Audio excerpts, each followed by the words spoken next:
Sabi natin, unahin ang emergency fund, ituloy sa pagbabayad ng utang. Then, ito po, yung isusunod ko. Try to now save up for your retirement.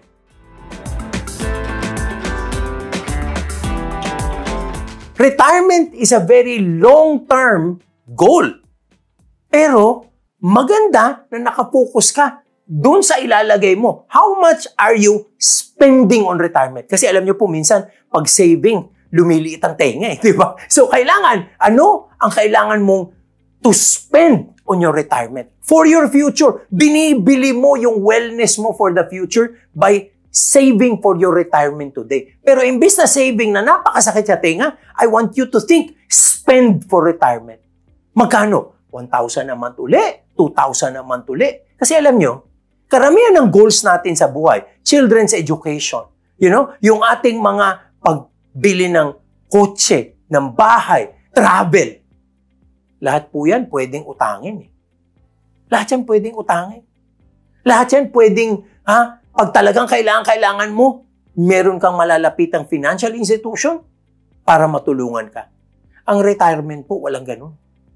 Pag kayo retire na, wala na magpapautang sa inyo kasi wala na kayong regular source of income. So retirement is one of the most important goals you're going to have. And that's the reason why kailangan unahin po natin yan.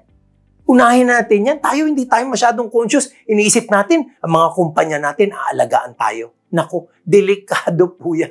Hindi kayo aalagaan ng mga kumpanyang yan. Kahit napakatindi at napakaganda ng inyong retirement program, wala pa po akong nakikita dito sa Pilipinas na talagang makakasagot sa inyong lifestyle at pangangailangan pagdating ng inyong pagre-retiro. So we have to augment that with our own savings and investment process. Focus on retirement. So how much are you going to spend for your retirement? 500 a month? 1,000 a month? Dapat i-breakdown din natin nga on a week Magkano sa isang linggo? So our base can be aided by that. And how do we do it? Abay, nandyan po ang Rampver Online. Mag-open po kayo. Ito, ayan po. Go to this link. Nandyan din po sa description. Nandyan din ang QR code. Get yourself to start your Rampver Online account. Kasi po, itong mga funds na ino-offer natin dito, number one, you can easily be diversified for all the choices. Number two, these are the best managed funds in the country today. They're really performing. At napakaganda po dahil pabawi yung market Pabawi yung market, masasabayan nyo ng inyong growth. And number three, and most importantly, very convenient because you can do it digitally within your mobile phone. So, ito pong pag-uumpisa sa Rampver Online, subukan po natin para tayo makapag-invest sa ating pagre-retiro. Matutulungan namin kayo para makapag-invest kayo sa napakagagandang produktong ito. Reviewin muna natin, ano ba talaga ang mga advantages ng mutual fund? Siyempre, number one, simplicity. Alam nyo naman talaga, lagi kong sinasabi ito, marami naman talaga sa atin, ayaw na nating intindihin ang stock picking, ang pag-analyze ng market at ang pagbabantay. Para sumimple ang ating buhay, abay, let's go with the big boys at tayaan natin sila sa kanilang galing at sa kanilang eksperyensya sa merkadong ito. So, ang trabaho at responsibilidad natin ay mag-invest at hayaan na natin sa kanila ang sakit ng ulo. Tandaan nyo, stressful yung investing na yan. Abay, kaya nga po, sabi nila, madaling tumanda ang mga investment managers. At madaling, alam nyo na, nagdaan din tayo dyan. Second, syempre affordability. Nakataya po yan sa mga stocks sa Philippine Stock Exchange. Anong magiging advantage natin dito? Ang advantage dito is cost. Kasi alam nyo, kung kayo kokopya ng index, magkano kailangan pera mo para tayaan yung 30 stocks na yon? Noong unang panahon po, hindi kayo makakataya sa mga ganitong klaseng funds kung wala kayong milyon-milyon. Ngayon, for as low as 1,000 at mas mababa pa dyan, tayo ay makakapag-invest na. Number 3, diversification. Kung 1,000 o kahit na pagpalagay nyo 5 or 10,000 or even 100,000, gaano mo madadiversify ang portfolio mo sa liit ng perang yan. Pero alam nyo, sa halagang 1,000, 5,000, kahit 100,000, tayo ay nakataya doon sa basket of securities. So, ibig sabihin, para tayong nakatahi doon sa malaking mga investments na nangangailangan ng bilyong-bilyong kapital. Tayo po ay nakabakas sa larangan ng malalaking players na ito. And we don't only get that expertise and that experience, we also get what you call market clout. And because of that, ano pang added convenience? Abay, pwede po tayong pumasok at lumabas ng napakadali. There is liquidity. Maglalagay ka, magre-redeem ka. Abay, mabigat po yun na maaari tayong makapasok-labas at makakuha ng ating pera. Unlike other investments na medyo tali tayo. Yes, mutual funds, as we always say, are long-term investments.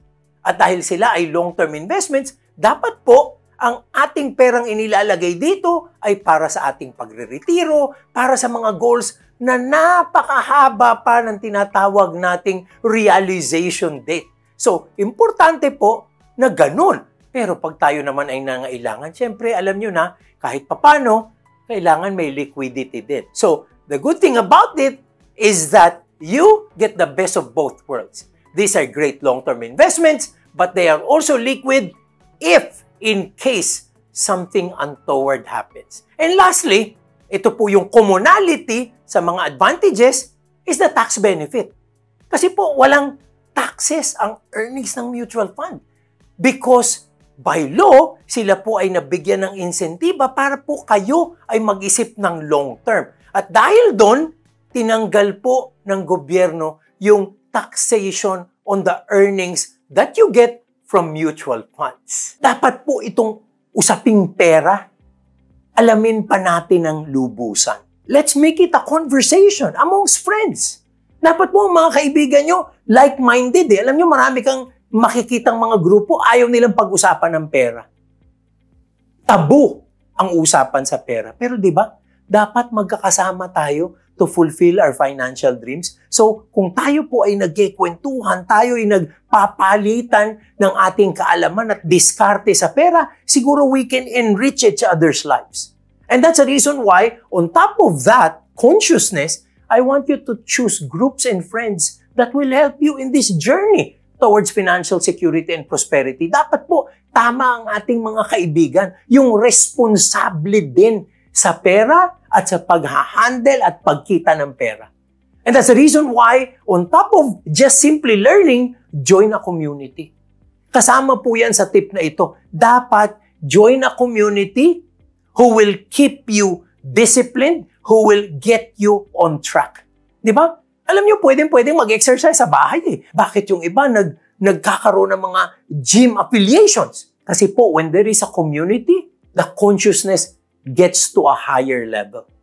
Tayo po ay nagkakaroon ng inspiration, tayo po ay nagkakaroon ng tinatawag na eustress or the positive internal pressure to make our dreams really happen. Alam niyo po, napakagandang bagay na maging habit natin ang mga tamang dapat gawin sa ating pang-araw-araw na pamumuhay at sa pag-handle ng ating kaperahan. Ako po si Rex Mendoza. Sana po ay nakakatulong kami sa inyo. At sana'y bigyan nyo kami ng tiwala at pagkakataon to make ourselves a part of your life and to make all our words and advice something substantial to make your dreams come true. Maraming salamat po. Blessings always.